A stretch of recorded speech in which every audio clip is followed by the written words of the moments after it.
একটা বিড়ালকে বেঁধে রেখেছিল এক মহিলা, খাবার দেয় নাই, কষ্ট দিয়েছে। একটা বিড়ালকে খাবার না দিয়ে কষ্ট দেওয়ার কারণে এই মহিলাকে আল্লাহ পাক জাহান্নামে পাঠিয়েছে। এরকম কত ঘটনা আছে, এই ঘটনাগুলো হাদিসের পাতায় বর্ণিত আছে। কোরআনে কি বলছে দেখুন।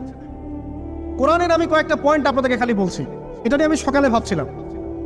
আল্লাহ পাক আদম আলাইহিস সালামকে সৃষ্টি করেছেন আমরা সবাই জানি, কিন্তু আল্লাহ পাক সূরা সদের মধ্যে বলছেন ইবলিসকে, হে ইবলিস, তোমাকে কিসে বারণ করলো আদমকে সিজদা করতে, যে আদমকে আমি নিজের হাত দিয়ে সৃষ্টি করেছি।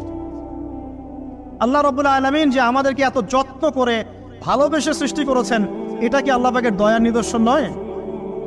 মহাবিশ্বের অন্য কোন মাখলুক সৃষ্টির ব্যাপারে আল্লাহ পাক বলেন নাই খলাকতু বিয়াদাই, আমি নিজ হাতে তাকে সৃষ্টি করেছি। শুধু সৃষ্টি নয়, সৃষ্টি করার পর আল্লাহ পাক তাকে সমস্ত নাম শিক্ষা দিয়েছেন। এই যে জ্ঞান